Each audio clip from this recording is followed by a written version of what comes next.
तो सीरीज के स्टार्टिंग में हम हमारे मेन कैरेक्टर को देखते हैं जो कि अपने मोबाइल में न्यूज देख रहा होता है, जहां न्यूज बताया जा रहा होता है कि एक फीमेल स्ट्रीमर ने बहुत सारे खाने को खाया लेकिन तब भी वे पतली है और मोटी नहीं हुई। इस वीडियो को देखकर बहुत सारे और भी स्ट्रीमर ने ऐसा ही काम किया लेकिन उसमें से बहुत सारे स्ट्रीमर मोटे हो गए। अब मेन कैरेक्टर बोलता है कि ये दुनिया पूरी तरह से उल्टी है, यहाँ पर लड़कियां काम करती है जबकि लड़के घर के काम करते हैं। और मेन कैरेक्टर अपने मन में सोचता है कि पता नहीं मैं किस जगह पर रीबॉर्न हो गया। ये यहाँ पर 2 दिन हो गए हैं जब से कि मैं इस दुनिया में आया हूँ। 2 दिन हो गए लेकिन इसके बावजूद भी अभी तक मैं इस मोटी बॉडी को यूज नहीं कर पा रहा हूँ। इस वर्ल्ड में आने से पहले मैं एक एम्परर था अपने वर्ल्ड में। मैं वहाँ पर अपने वर्ल्ड के टॉप पर था और सब मेरे घुटनों के नीचे रहते थे, लेकिन पता नहीं कि मैं इस कौन से वर्ल्ड में आकर फंस गया हूँ। यहाँ पर सब उल्टा ही चल रहा है। यहाँ पर लड़कों को कमजोर माना जाता है जबकि लड़कियों को ताकतवर, जो कि बहुत सारे कामों को करती है। वे घर के बाहर जाकर लड़कों वाले काम करती है और घर के लिए पैसे कमाती है, जबकि लड़के उसके उल्टे ही होते। वे घर के काम करते हैं और उनके लिए खाना बनाते हैं। हालांकि कुछ चीजें सेम है, जहाँ लड़कियां लड़कों से शादी करती हैं और बच्चे को जन्म देती हैं, लेकिन इन सभी के बावजूद इस दुनिया की स्पिरिचुअल एनर्जी बहुत ही ज्यादा लो है और उन सभी से बुरा मेरी स्पिरिट जो है वे डैमेज हो गई है और इसे रिकवर करना इतना भी ज्यादा आसान नहीं होगा। मेरी स्पिरिट डैमेज इसलिए हुई क्योंकि यहाँ पर आने से पहले मैं डार्क एम्प्रेस से फाइट कर रहा था। हमारी बैटल इतनी ज्यादा खतरनाक थी कि हमने बहुत सारे वर्ल्ड को डिस्ट्रॉय कर दिया, लेकिन फाइट के एंड में हम दोनों की बॉडी डिस्ट्रॉय हो गई, जिसके बाद कि मैं इस मोटे से बॉडी में आ गया। सच में ये एक मिरेकल है कि मेरी जो स्पिरिट थी वे ट्रैवल कर पाई और इस मोटे की बॉडी में आ गई।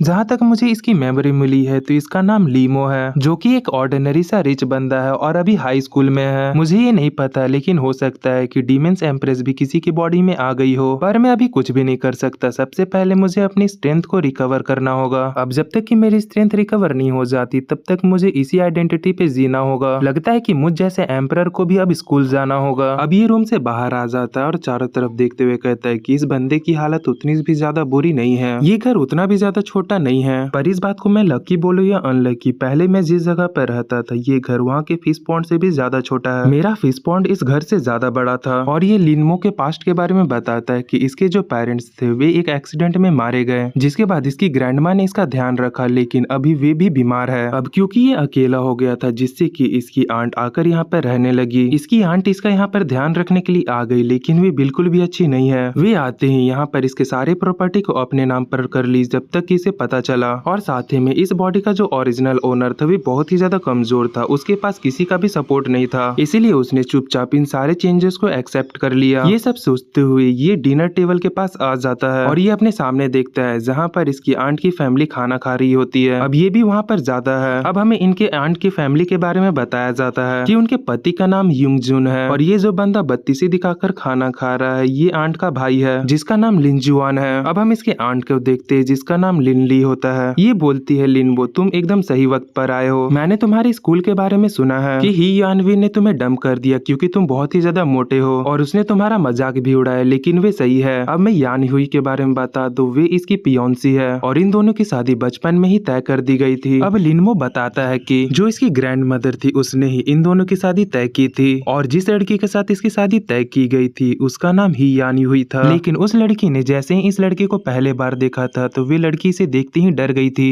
और उसने इस बॉडी के ओरिजिनल ओनर का मजाक भी उड़ाया और कहा कि वे इस जैसे मोटे आदमी से शादी कैसे कर सकती है। उसकी ऐसी कड़वी बातें सुनने के बाद इस बॉडी का जो ओरिजिनल ओनर था वे बहुत ही ज्यादा सदमे में चला गया था। उसका दिल पूरी तरह से टूट गया था और वे जब सड़क पार कर रहा था तो उसका ध्यान नहीं था और उसे एक ट्रक ने उड़ा दिया और जिसकी वजह से ये मारा गया। और जैसे ही इस बंदे का एक्सीडेंट हुआ इस बंदे की आंट ने इन दोनों की शादी को टर्मिनेट करवा दिया। उसने इन दोनों की शादी को तोड़ दिया। ये अपने मन में बोलता है कि ठीक हुआ कि ये मैरिज खत्म हो गई, क्योंकि मुझ जैसा बंदा जो कि एक वर्ल्ड का एम्परर है वे ऐसे ही कैसे किसी भी लड़की से शादी कर सकता है। तभी जो इसकी आंट होती है वे बोलती कि लिनमो क्या तुम्हें कुछ सुनाई भी दे रहा है? मैं कितनी देर से तुम्हें यहाँ पर बोल रही हूँ। लिनमो इसकी बातें सुनकर बहुत ही ज्यादा गुस्से में आ जाता है और बोलता है कि उस लड़की से आखिर किसे ही फर्क पड़ता है, आइंदा उस लड़की का मेरे सामने नाम मत लेना। ये बात सुनकर इसकी जो आंट होती है बहुत ही ज्यादा शॉक्ड हो जाती है और हम देखते हैं कि लिनमो के अंदर से बहुत ही खतरनाक ऑरा निकल रहा होता है। अब लिनमो भी जाकर खाने के टेबल पर बैठ जाता है और ये इस खाने को देखकर कहता है, मुझे इस खाने को देखकर खाने की इच्छा नहीं हो रही है क्योंकि जब से मैं इस दुनिया में आया हूँ मैं डाइट पर हूँ, लेकिन मैं इस बॉडी को भूखा भी तो नहीं ना मार सकता, तो इसीलिए मुझे खाना खाना ही पड़ेगा। और ये खाना स्टार्ट कर देता है और ये खाना खाने के बाद बोलता है कि सच में ये उतना भी ज्यादा बुरा नहीं है। तभी इसका कजन कहता है कि लिन अगर मैं तुम्हारी जगह होता तो इतनी बेइज्जती के बाद अब्रॉड में जाकर पढ़ता। तुम्हें इतनी बड़ी रिजेक्शन मिली है लेकिन उसके बाद भी तुम यहीं पर जाकर पढ़ना चाहते हो। सच में मैंने तुम जैसा बेशरम बंदा आज तक नहीं देखा। लिन अपने मन में सोचता है कि सच में चीटी चीटी ही रहती है। आखिर मुझ जैसा एक एम्परर इस जैसे चीटी से क्यों ही बात करे। मैं अपने वर्ल्ड में 10,000 साल तक एक एम्परर रहा था, पर शायद मुझे अभी बात करना पड़ेगा ताकि मैं इस बॉडी से अलग ना चला जाऊं। मुझे इस बॉडी के रोल को निभाना पड़ेगा। तभी ये बोलता है कि नहीं, मैं कहीं नहीं जाने वाला, अभी की स्कूल लाइफ से मैं खुश हूँ। इसका कजन कहता है कि इससे कोई फर्क नहीं पड़ता है कि तुम कहाँ पढ़ते हो जब तक कि तुम्हारे अच्छे मार्क्स आते हैं। लिनमो अपने मन में सोचता है कि मुझे तुमसे बात करके अपनी टाइम को वेस्ट करने की कोई जरूरत नहीं है। अब हम लोग 1 घंटे बाद देखते हैं जहाँ एक लग्जरियस सी कार आके रुकती है। तभी ड्राइवर कहता है कि यंग मास्टर, हम स्कूल आ चुके हैं, तो अब आप दोनों जा सकते हैं। तभी लिनमो का जो कजन होता है वे कहता है कि लिनमो, तुम मेरे साथ कार से बाहर मत निकलना। इस बात को सुनने के बाद लिनमो इसे घूरने लगता है। इसे ऐसा घूरता देखकर इसके कजन की फट जाती है। ये पूरा डरने लगता है, जिसके बाद ये यहाँ से चुपचाप गुस्सा होते हुए चला जाता है। अब इसके बाद लिनमो भी कार से बाहर निकलता है और वे खड़ा होकर स्कूल को देखता है। ये स्कूल को देखते हुए कहता है कि सच में इस वर्ल्ड का आर्किटेक्चर काफी ज्यादा अच्छा है, पर वही जो इस वर्ल्ड के लड़के लोग हैं वे बहुत ही ज्यादा वीक हैं और बिल्कुल एक लड़कियों की तरह रहते हैं। सच में इस वर्ल्ड के जो लड़के हैं वे बहुत ही ज्यादा अजीब है, जबकि जो लड़कियां हैं वे कुछ ठीक है। लिनमो यहाँ से जा ही रहा होता है कि तभी 2 लड़कियां बोलती है कि उस लड़की के पैर तो देखो, उसके पैर तो बहुत ही ज्यादा अच्छे हैं। इस बात को सुनने के बाद लिनमो का तो होश ही उड़ जाता है और बोलता है कि आखिरकार ये क्या बातें कर रही हैं। तभी यहाँ पर दूसरी लड़की आती है और कहती है कि उसे इस तरह से इतना ज्यादा मत घूरो। अब इन दोनों की बातें सुनकर लिनमो को बहुत ही ज्यादा अजीब लगता है और बोलता है कि कितना बकवास चीज हो रहा है मेरे सामने, मुझे यहाँ पर बहुत ही ज्यादा अजीब लग रहा है। सच में ये वर्ल्ड बहुत ही ज्यादा खतरनाक है। आखिरकार मैं अपनी लाइफ यहाँ पर कैसे गुजारूंगा। खैर छोड़ो, मुझे बस इस बात पे ध्यान देना चाहिए जो ड्यूमन क्वीन है कहीं वे भी इस वर्ल्ड में तो नहीं ना आ गई है, और मुझे जल्द से जल्द अपने आप को पावरफुल बनाना पड़ेगा पहले के जैसा, इससे पहले कि उस ड्यूमन क्वीन की पावर रिकवर हो जाए और वे मुझे ढूंढते हुए यहाँ पर आ जाए। अब लिनमो चलते हुए अपने क्लासरूम के बाहर आ जाता है। अब जैसे ही ये अपने क्लासरूम में जाता है सभी लोग चिल्लाते हुए कहते हैं कि देखो लिनमो यहाँ पर वापस आ चुका है। ये सभी इस पर हंसने लगते हैं और कहते हैं कि यानी हुई, देखो तुम्हारा बॉयफ्रेंड आ चुका है। अब हम लोग यानी हुई को देखते हैं जो कि सेंटर में बैठी हुई होती है और इसके बगल में इसकी दोस्त बैठी हुई है। तभी यानी हुई की एक दोस्त कहती है कि लिनमो, क्या सच में तुमने यानी हुई को प्रपोज किया था? और हम यानी हुई को भी देखते हैं जो कि बैन को देखकर एक बहुत ही ज्यादा अजीब सा शक्ल बनाती है। इन सब को देखकर लिनमो अपने मन में सोचता है कि मुझे विश्वास नहीं हो रहा है कि मॉडल कितने ज्यादा बोरिंग हो सकते हैं। ये इन तीनों की बातों को इग्नोर कर अपने सीट की ओर बढ़ने लगता है। अब लिनमो का इस तरह का एटीट्यूड देखकर यानी हुई बहुत ही ज्यादा हैरान होती है। अब लिनमो अपनी सीट पर जाकर बैठ जाता है और ये सोचने लगता है कि आखिर ये किस तरह अपनी पावर को वापस पा सकता है, और ये अपने मन में बोलता है कि बिना किसी स्पिरिचुअल एनर्जी और नेचुरल ट्रेजर के इस बॉडी को रिफाइन करना बहुत ही ज्यादा हार्ड होगा। तभी इसके कंधे पर एक लड़की हाथ रखती है और कहती है कि तुम अभी भी मेरे बात पर विश्वास नहीं करोगे। मैंने तुम्हें पहले ही कह दिया था कि यानी हुई कभी भी तुम्हें पसंद नहीं करेगी। तुम्हें रियलिटी को समझना चाहिए और मुझे पता है कि तुम मेरी बातों पर विश्वास नहीं करोगे, लेकिन अगर तुम मेरी बातों को मानते हो और मेरी एडवाइस को सुनते हो तो तुम्हारा लाइफ फ्यूचर में अच्छा हो सकता है। तुम ऐसे सबसे ह्यूमिलेट होने से बच सकते हो। अब लिनमो इस लड़की के बारे में बताता है कि जहाँ तक मुझे मेमोरी मिली है सिर्फ ये लड़की ही ऐसी थी जो कि पूरे क्लास में इससे अच्छे से पेश आती थी और कभी कभी इसका साथ दे दिया करती थी, और इस लड़की का नाम युंगसू है। युंगसू कहती है कि तुम्हें समझना चाहिए कि क्लास 2 में तुम्हें कोई भी पसंद नहीं करता है, लेकिन जो लिनमो होता है ये इसकी बातों पर ध्यान नहीं दे रहा होता है। लिनमो को ऐसे शांत देखकर ये सोचती है कि कहीं इसने कुछ ज्यादा तो नहीं ना कह दिया। फिर अचानक से ये इसे बताने लगती है कि अभी भी तुम यानी हुई को पटा सकते हो, बस तुम्हें अपना वेट को कम करना पड़ेगा। अगर तुम अपने वेट को कम कर लेते हो और अच्छे अच्छे कपड़े पहनते हो तो शायद से चांस है कि यानी ही तुमसे पट जाए। तभी इन सभी बातों को सुनकर लिनमो परेशान हो जाता है और इसे शांत रहने को कहता है। ये इससे कहता है कि अगर कोई इंपॉर्टेंट बात नहीं है तो शांति से रहो, मेरे सामने बकवास मत करो, और मुझे पता है कि तुम्हें मुझसे कुछ चाहिए इसीलिए तुम ऐसे फालतू से बकवास कर रही हो। इस बात को सुनकर सॉन्ग सरप्राइज हो जाती है और बोलती है कि आखिरकार तुम्हें कैसे पता चला? लिनमो कहता है कि मुझे पता है कि तुम उस तरह की लड़की नहीं हो जो कि फालतू में किसी से बात करे। तभी सॉन्ग कहती है कि हाँ, मुझे तुमसे एक फेवर चाहिए, लेकिन तभी लिनमो इसकी बातें सुने बिना ही मना कर देता है। तभी सॉन्ग कहती है, अरे कम से कम मेरी बातें तो सुन लो, मैं बस इतना चाहती हूँ कि तुम मेरे साथ एक गेम खेल लो, इसमें ज्यादा देर नहीं लगेगा। अगर तुम मेरे साथ एक गेम खेल लेते हो तो एक दिन मैं तुम्हें यहाँ के सबसे ब्यूटीफुल वुमन से इंट्रोड्यूस करवाऊंगी जो कि यानवी से भी बहुत ही ज्यादा सुंदर है। और मैं तुम्हें एक बात बता दूं कि अगर तुम ऐसे ही अकेले रहोगे तो कभी भी तुम्हारा कोई फ्रेंड नहीं बनेगा और तुम इसी तरह अकेले रह जाओगे। और ये कहते हैं कि हम लोग जल्द ही टूर के लिए वूजी माउंटेन में जाने वाले हैं, इसीलिए मैं सोच रही हूँ कि क्यों ना तुम्हें भी वहाँ पर लेकर जाऊँ। तुम्हें नहीं पता है कि वे माउंटेन कितना ज्यादा बड़ा है और अच्छा है, वहाँ पर एकदम ताज़ा हवा आती है। अगर तुम वहाँ पर नहीं जाओगे तो सच में तुम पछताओगे। अब लिनमो जैसे ही इस बात को सुनता है कि वे माउंटेन बहुत ही ज्यादा बड़ा है और ये हमें बताता है कि ऊंचे माउंटेन में ज्यादातर ये चांसेस होते हैं कि वहाँ की स्पिरिचुअल एनर्जी काफी ज्यादा डेंस हो। और जिस माउंटेन के बारे में ये बात कर रही है और जहाँ तक मुझे मेमोरी मिली है, वे जो बुजे माउंटेन है वे शायद आसपास के एरिया का सबसे बड़ा माउंटेन है। सच में अगर वे आसपास का सबसे बड़ा माउंटेन है तो ये मेरे लिए एक अच्छी अपॉर्चुनिटी हो सकती है कि मैं इस बॉडी का फैट कम कर सकूं और अपनी ट्रेनिंग को कर सकूं। लिनमो कहता है ठीक है, मैं तुम्हारे साथ गेम खेलने के लिए तैयार हूँ और उस माउंटेन में भी जाने के लिए तैयार हूँ, पर मैं तुम्हें पहले ही बता दूं कि मैं गेम खेलने में बहुत ही ज्यादा बुरा हूँ। पर सॉन्ग इसी बात से खुश होती है कि लिनमो इसके साथ गेम खेलने के लिए आ रहा है। ये लिनमो को कहती है कि तुम्हें घबराने की कोई जरूरत नहीं है, हमारा मैच क्लास 3 के 3 इडियट के साथ है जो कि अपने आप को कुछ ज्यादा ही प्रो समझती है। सॉरी पर इस वीडियो में इतना ही है। अगर आप चाहते हैं कि मैं इसे कंटिन्यू करूँ तो आप कमेंट कर सकते हैं। मैं ट्राई करूंगा कि इसके 1 घंटे का वीडियो बनाऊं।